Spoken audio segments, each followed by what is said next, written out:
Why is it that you can be completely exhausted and still not able to rest? You finally lay down, the house gets quiet, and it's like your mind just starts to race. You may be replaying conversations that you've already had, thinking about a bunch of tasks that you didn't finish, or you may be starting to pre-worry about tomorrow before today has even ended. And you want to stop doing this behavior, but you're not really sure how to just turn it off. In this video, I want to help you learn to do something different.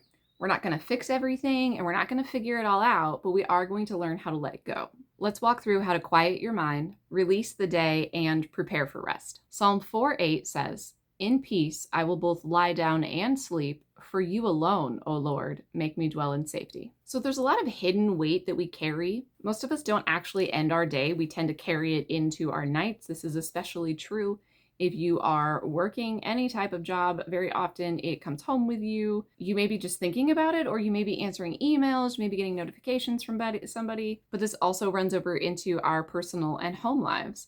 Often by the end of the day, I'm looking at unfinished tasks like, oh, I needed to run the dishwasher and I didn't. There's that extra load of laundry over there. It could also be emotional moments, maybe a conversation that didn't go the way you wanted it to, or a conversation you still need to have. But it's not just that your mind is kind of like feeling busy, it's that your brain is trying to hold on to every single thing that hasn't been fully processed yet. So you try to distract yourself, maybe you try to do something that's relaxing, try to pray about it, but it still just feels noisy. The reason why this can feel so hard is because your brain does not like open loops. You can think of an open loop as anything in your life that hasn't had closure yet. So you may be closure on a relationship, but it could be just closure on needing to get the oil changed and you haven't yet, so you just keep thinking about it. But then in your heart, in your spirit, you're actually holding the emotions that go with some of those things. Maybe the oil change is telling you you're forgetful, you're not good at owning this vehicle, you really shouldn't be doing this, maybe you should be riding the bus instead. Whatever is going on inside of you, it's almost like the silent to-do list that gets talked about in minimalism, how every one of our possessions is silently telling us something, and we hope that that's telling us something good. We hope that the dishwasher is saying, I clean the dishes for you. We don't want the sink to say, you're lazy and you never clean your house. From a spiritual perspective, your spirit can get tired from just carrying all of this alone, carrying more than you were ever asked to carry. So I don't want you to look at this as if you are completely failing at how to rest. I just want you to learn an appropriate way that's going to work for you. In the Bible, in 1 Peter 5:7, we read that you should cast all of your anxieties on him because he cares for you. And while I wholeheartedly believe in this verse, sometimes we can get caught up in not really knowing how because we just haven't been shown. Let's talk about how to reset that. Before we do anything else, we just need to pause. First things first is always to unclench your jaw and drop your shoulders. And then take a deep breath and try to see if you can breathe a little bit slower. We're not trying to solve anything right now. We're just trying to calm down your physical body and your nervous system by reminding it that it's okay. We can let that stress go. A lot of us have our shoulders jacked up to our ears and our jaws tight, and every part of our body up here is tense, and that starts to lead everywhere else. So we just want to try to physically relax. And if you're thinking, I've tried this before and it does not work for me, I have absolutely been there. Just keep trying. There are definitely days I have where my shoulders are all scrunched up and I'm like forcing them down. And then as soon as I stop thinking about it, they just like pop back up. It's okay. Just keep going. Just keep taking a deep breath and trying to relax. I promise you'll get there. And then we're just going to think back over what happened today. We're not trying to look for solutions. We're just trying to point out events. You may have had one big, hard, difficult moment. You may have had lots of in-between moments, maybe only some small, good moments. And we're not trying to solve them. We're just noticing them. What kinds of things happened in your day today? Almost as if you are writing a journal that you think someone else is going to read, and you're just trying to like dictate some notes about the events of the day today. And if your thoughts are still feeling loud and racing, don't worry about it. You're not trying to put some sort of like militant, this is what I did at 1 p.m. This is what I did at 2 p.m. You're just thinking back. What actually happened today? John 14:27 says, "Peace I leave with you, my peace I give to you. Not as the world gives do I give to you. Let not your hearts be troubled, neither let them be afraid." We're going to take a look at that verse a couple of times here. So let's read it 2 more times. And we're just going to sit with it and do a little bit of a meditation and just see, what does this verse actually say? What words are we noticing? Do we see any patterns?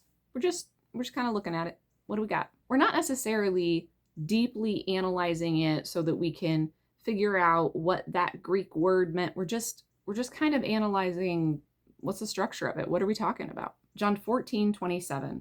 Peace I leave with you, my peace I give to you. Not as the world gives do I give to you. Let not your hearts be troubled, neither let them be afraid. All right, so I'm noticing the theme of peace.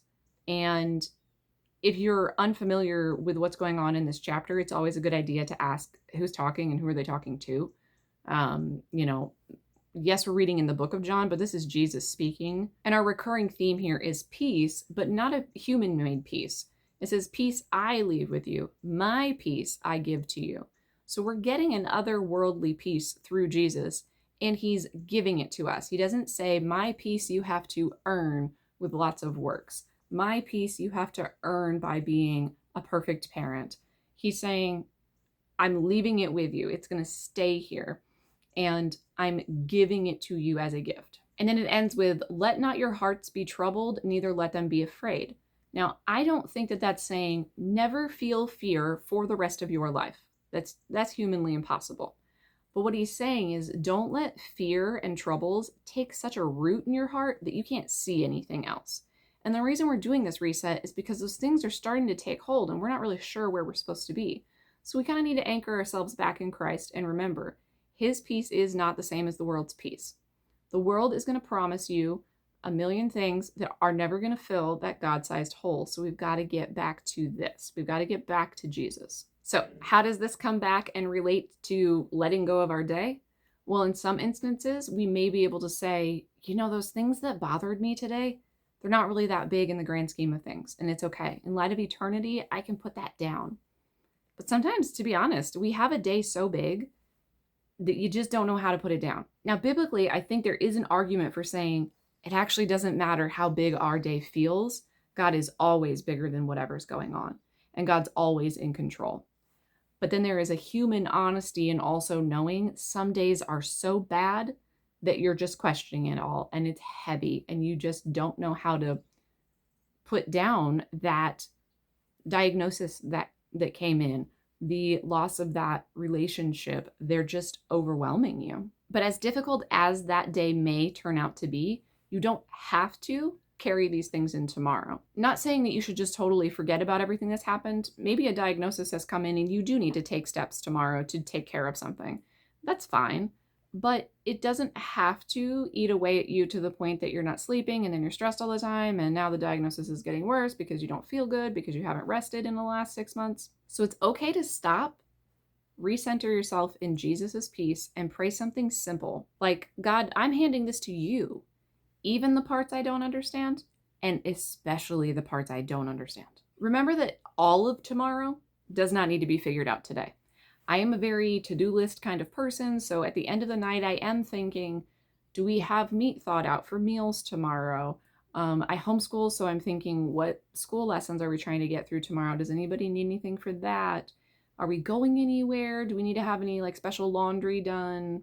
Anything like that. So I do kind of like think through it, but I don't try to anxiously figure out exactly how all of that's going to go, and is there going to be traffic, and what if it's raining, and those things will just come tomorrow. Proverbs 16:3 says, commit your work to the Lord and your plans will be established. I remember a night actually just earlier this week, as of when I'm filming this, where I found out that a good friend of mine is not only pregnant, very newly pregnant, but also just found out that she has cancer. And because of these things, our relationship, mine and hers, needs to change right now because she's got a lot on her plate, and that's okay. But there was still a lot of mental noise that night. It felt very emotional. It felt very heavy and weighty. It was shocking. It was sad. It was disappointing. It had me asking all of those typical questions like, God, are you sure you know what you're doing here? I mean, deep down and biblically, I know he knows what he's doing, and I know that he can use anything for his good, and that he does use all things for his good. But that didn't take away the human just shock, disbelief. If you're thinking about it in terms of the grief cycle, I was just smack in denial. This can't really be what's happening. And this is just an example of kind of an extreme event. This one's pretty crazy, but I knew I can't fix this. I can't do X, Y, and Z and it all goes away and it all gets better. So, in a sense, that helps me to know I can put this down. I am going to pray about this, but I don't have to solve this right now. And it's okay for me to pause and take a beat and think. And nothing around me changed when I did this, but everything inside of me changed. And I was able to feel a little bit of peace and feel a little bit of comfort and know that there's a reason for this. There has to be a reason for this.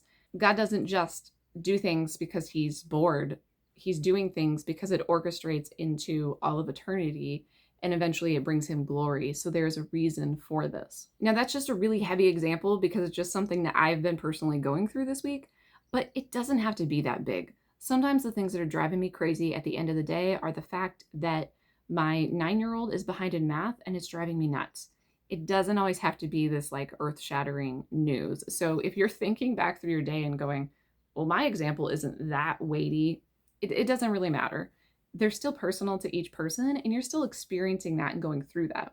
So being able to let those things go and then actually truly rest is still very important. It's going to help your circadian rhythm to be asleep on time. It's going to help your nervous system. Your whole body is going to be happier with less stress. So what changes over time as you make this a habit is that your thoughts are going to get quieter a little faster.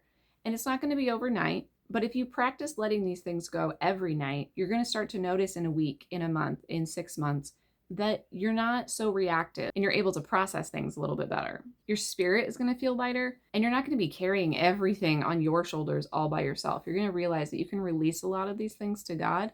You still need to live out your faith. You still need to put in the work on whatever it is that he's telling you specifically to do, but you don't have to carry literally everything in the world. You can obey God without trying to be God. And in the end, you're also going to feel closer to God because now you have less space between you. When I'm carrying things and carrying things and carrying things, I feel like I'm saying, hey, God, could you help me to have safe travel, but could you not touch this thing over here? I'm going to carry that. And I'm going to carry this other thing because I haven't let it go yet. So, I hope that today's video goes well, but don't touch my finances. I'm going to hold on to that. And as we let these things go, we're going to feel less space between us and God, and we're going to build more trust there, which is going to build more peace. Let's take a look at Isaiah 26, verse 3. It says, "You keep him in perfect peace whose mind is stayed on you because he trusts in you." I don't know about you, but I would love to stay in perfect peace. If you feel like you're kind of in this shaky zone, I've created a completely free resource I'm going to have linked down below. It's called the Rooted Reset. And it's just something to help guide you into resetting and getting back to being rooted in Christ. Remember that you don't have to let all of these things go and do everything perfectly tonight. Repetition is what's going to work for you. Leave a comment down below and let me know, what do you think feels the most helpful to you right now? Is it going to be letting go of something, reminding you of a scripture, even if it's just pausing to lower your shoulders? Your day doesn't have to follow you into the night and then eventually into the next day. You can rest even here.